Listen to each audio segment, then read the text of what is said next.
Callum Zilietto, and this is a very special season of the Flock Together podcast, a hotelier edition in partnership with M&I. And I am joined by the one and only Mark. Hello. How are you? Very good. How are you doing? Yes, it's good. We've been friends in the industry for a long time, so it's nice to be able to sit down and you said this is the first ever podcast you've been on. It is the first ever podcast I've ever been on, so I'm very excited, and thank you for having me. No, thank you. You are with Preferred Hotels, but you've had an extensive career, obviously, in the industry.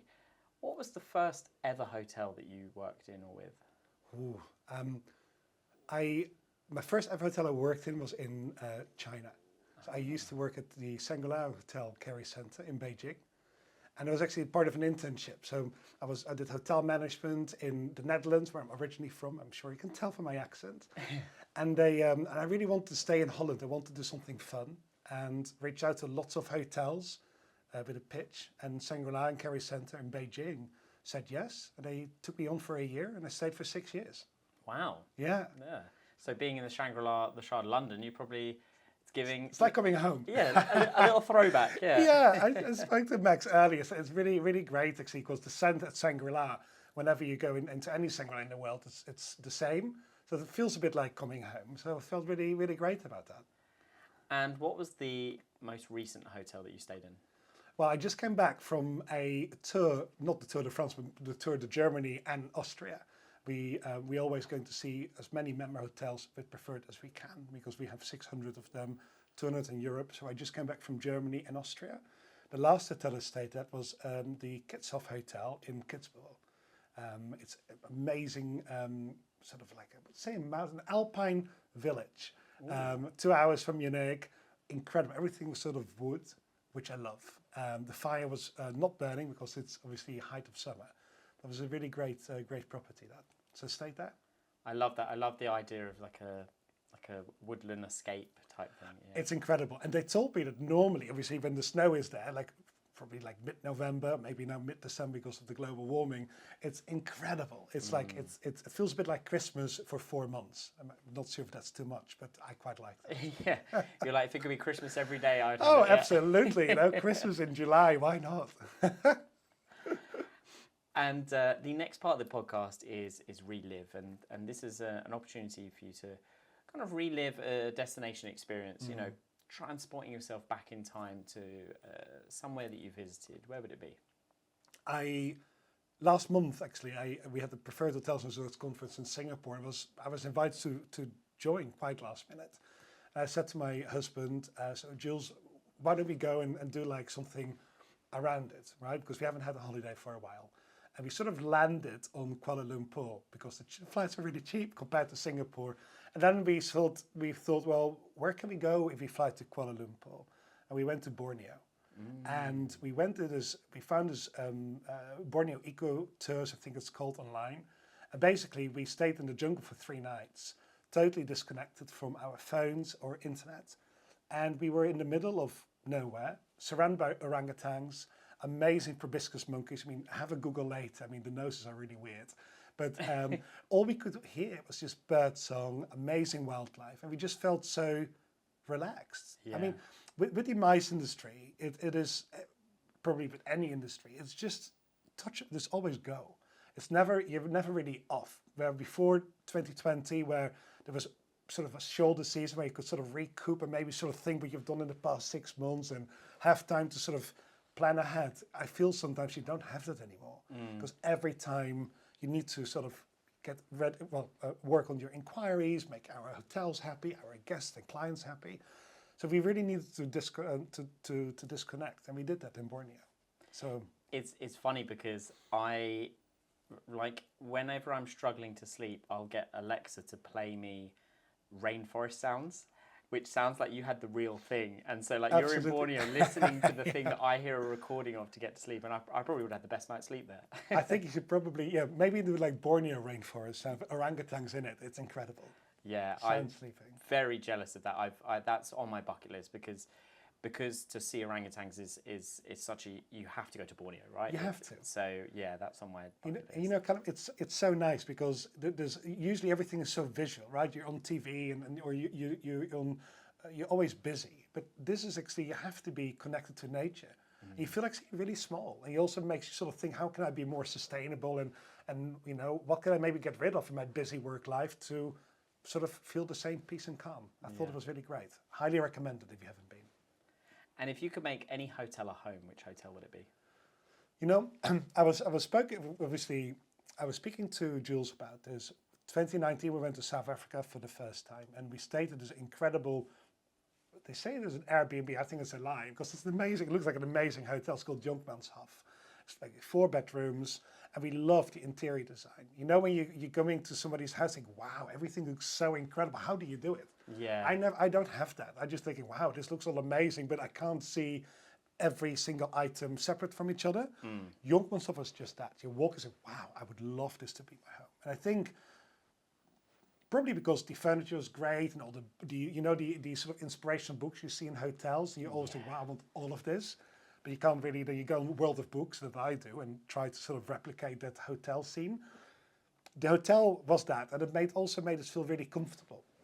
It was very personal. I think anything personal and relaxing would make a hotel my home. I'd say. No, I love that. And it's funny you mentioned about the books because a friend of mine was talking about these luxury books that you can get, and they have all different travel destinations. And I remember thinking, oh, I'd love that. I'd love to get one. Yes. Every destination I've been to, Yes. just have my shelf. And then I looked up the price and was like, I will be getting one, maybe. Oh, it's so one expensive. a year. World of Books, Yeah. you know it, right? So basically what I do is just take pictures of all these inspirational hotel books, and I'll go online on World of Books and buy it like 60% off. Great insight. Good insight there. And if you could, obviously Preferred has such a vast member network, but if there was a hotel that isn't in that network that you could include, which hotel would it be? I'd say it will be the Newt in Somerset. I have to say I've not been yet, but a friend of mine has, and I think they told me that it's a smaller hotel with amazing sort of kitchen garden, which I think you can access separately. It's in Somerset. But I love any independently owned hotels. I also love the big brands hotels, don't get me wrong, because I think within our amazing sort of fast environment, there's a business for everything and everyone. But I just love to sort of be the Robin Hood. I think it's really nice to bring in an amazing group into a independent hotel, and I knew it would be an amazing fit for that. Yeah. I've heard some really good things. I haven't stayed there either yet, but I've had multiple people, even on this podcast, say really, that they want to do the Newt. You know what? It's interesting because I think I'm not very good in social media. You obviously are. But I think it's incredible that neither of us have been, yet we speak about the Newt as if it's a friend. Yeah. And how amazing is that if you're able to do that, So, if the Newt is listening, very open to it. That's why, I think that's why it's so great that our industry is so connected, because there's this level of sort of shared experience and trust as well. So that if someone in the industry says, oh, you really should go to this hotel, you almost immediately think, okay, their recommendation has weight because I know that they've stayed in so many hotels as well, and this, that, and the other. So it's really good network for that kind of Yeah, I think so. I also think that normally with everything we do, you would always trust a friend. You'd always trust someone you really connect with in the industry. I think it's really important.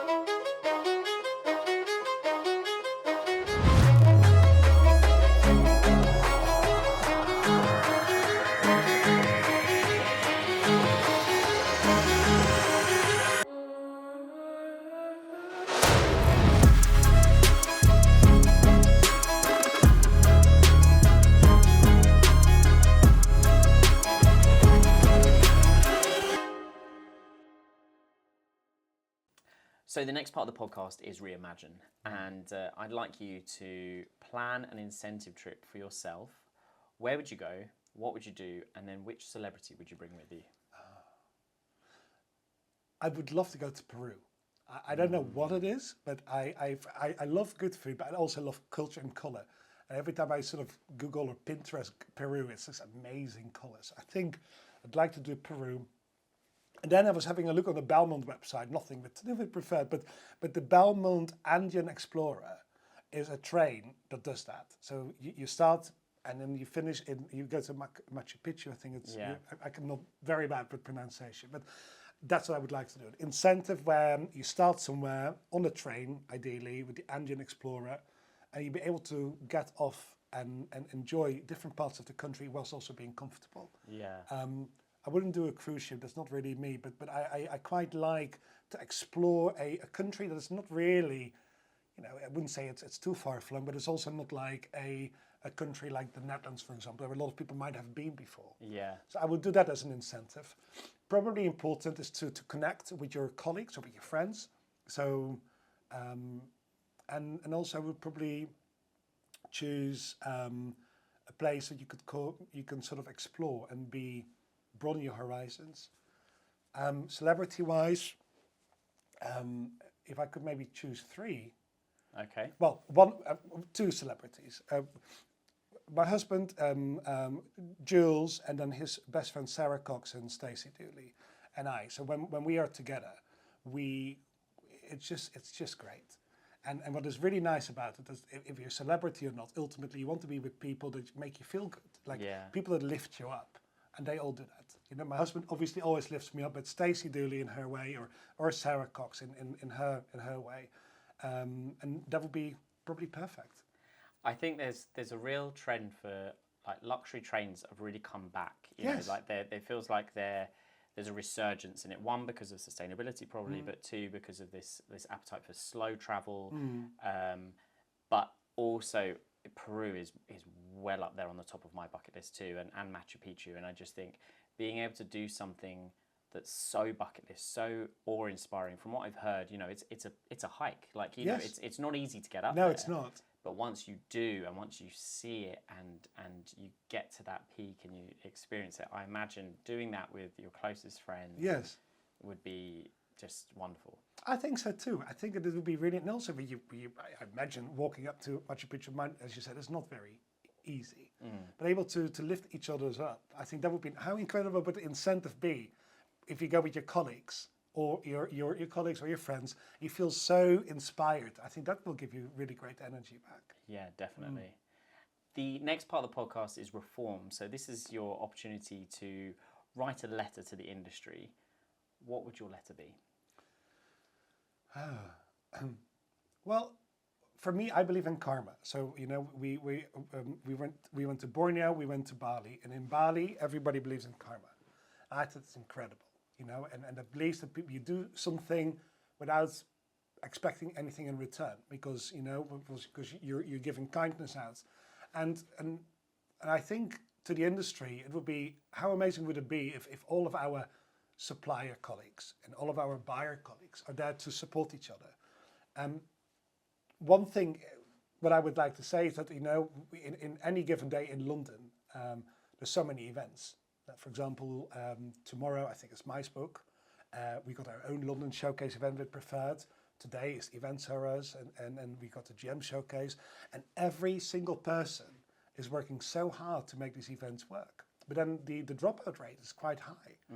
And I think we're all in the industry to obviously, to rephrase it, suppliers and buyers, whatever we are, we're all part of the same circle. We're all here to serve as an end client. And sometimes I feel sorry if I hear from colleagues in the industry that they have this amazing event, but there's a lot of no-shows. There's a lot of people that maybe cancel last minute. Maybe because of personal reasons, or maybe because there's something better coming up, or maybe because we're in the event industry, there's obviously people are just busy.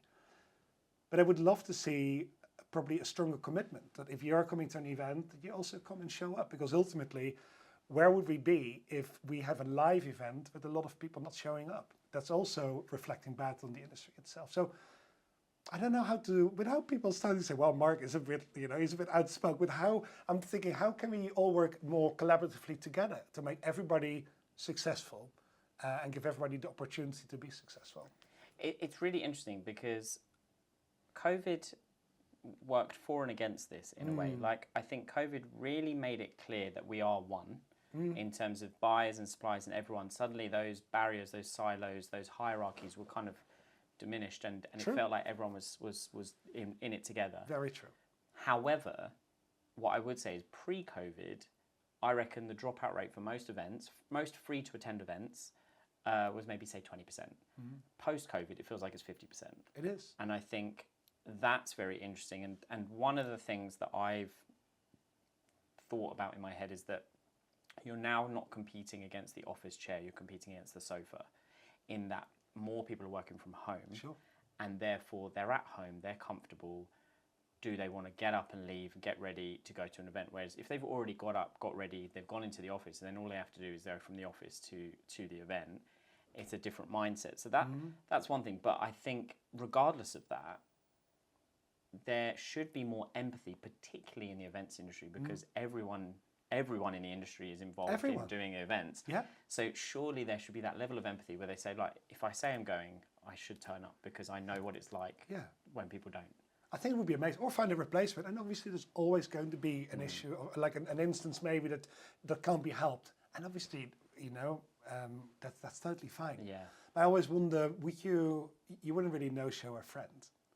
Maybe make me feel like maybe need to work hard on that friendship. But that's another side story. Yeah. That's probably my letter to the industry. I think if we all work more collaboratively together, and maybe also have in mind that as a salespeople, most salespeople are not event managers. So obviously, it's also a bit of uncharted territory. So I think it would be an even better industry. No, I completely agree. The final part of the podcast is a quick fire round. So lovely. I'm going to ask you a series of questions, and you just tell me which is your preference. Packing, last minute or week before? Last minute. Carry on or check in? Check in. Airport lounge or shopping? Shopping. You were like 100%. Yeah. Forget the lounge. Well, I mean, the airport lounges these days are not always great. I'm thinking, well, I better go somewhere else.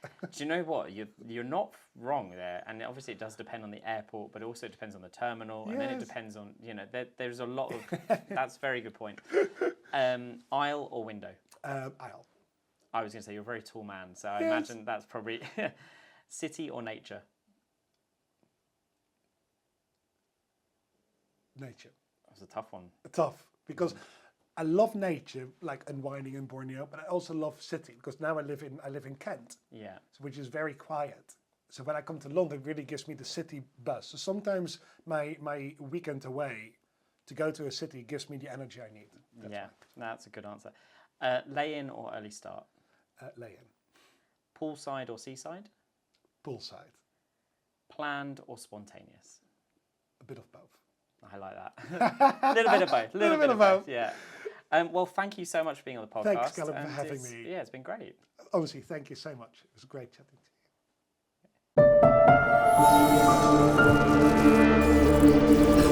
you.